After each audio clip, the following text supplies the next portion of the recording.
অনেক সময় আমরা বলে থাকি তামিম ইকবাল বাংলাদেশ ভার্সেস অস্ট্রেলিয়া ম্যাচে বা অন্য ম্যাচে প্রথম থেকে শেষ পর্যন্ত টিকে ছিল। তো এই সেন্টেন্সটা আপনি কিভাবে তৈরি করবেন? এই সেন্টেন্সটা তৈরি করার জন্য একটি চমৎকার ইংলিশ ফ্রেজ রয়েছে, সেটা হচ্ছে টু ক্যারি দ্য ব্যাট, যার মানে হচ্ছে প্রথম থেকে শেষ পর্যন্ত টিকে থাকা।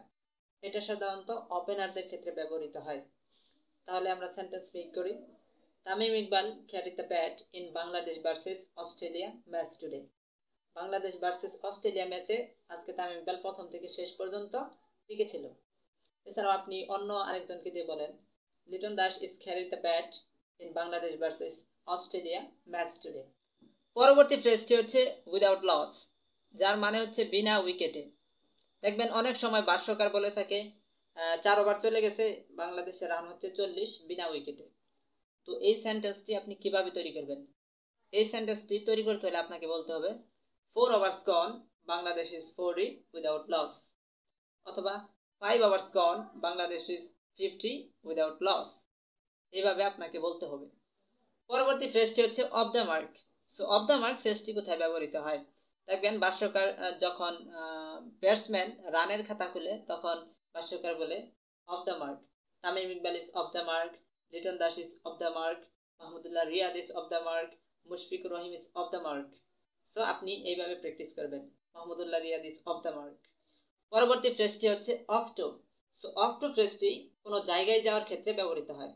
যেমন বাংলাদেশ টিম যদি কোনো জায়গায় খেলতে যায়, অন্য দেশে খেলতে যায়, সেক্ষেত্রে এই অফ টু ফ্রেজটি ইউজ হবে। অন্য দেশে খেলতে যায়, সেক্ষেত্রে আপনি এই অফ টু ফ্রেজটি ইউজ করতে পারেন। যেমন বাংলাদেশ টিম অস্ট্রেলিয়া যাচ্ছে তার পরবর্তী ম্যাচ খেলার জন্য, তাহলে Bangladesh team is of to Australia for his next match. এইভাবে আপনি প্র্যাকটিস করবেন। Another example, Bangladesh team is of two New Zealand for his next match. Bangladesh team is of two Afghanistan for his next match. পরবর্তী ফ্রেজটি হচ্ছে two occupy the crease. Two occupy the crease, যার মানে হচ্ছে শেষ পর্যন্ত টিকে থাকা। গ্যাস, এর আগে আমরা আরেকটি ফ্রেজ করেছি টু ক্যারি দ্য ব্যাট, যার মানে হচ্ছে শেষ পর্যন্ত টিকে থাকা, তবে ওইটা ওপেনারদের জন্য।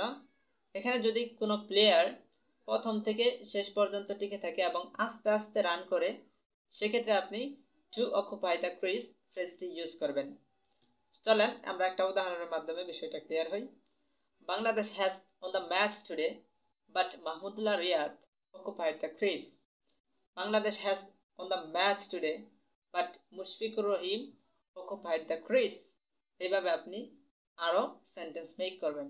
পরবর্তী ফ্রেজটি হচ্ছে আপেন দিয়া আর খ্যাচেন দিয়া। দেখবেন ব্যাটসম্যান যখন বল মারে এবং বল অনেক উপরে উঠে পড়ে এবং হাওয়ায় বল ভাসতে থাকে, তখন ভাষ্যকার বলে আপেন দিয়া খ্যাচেন দিয়া।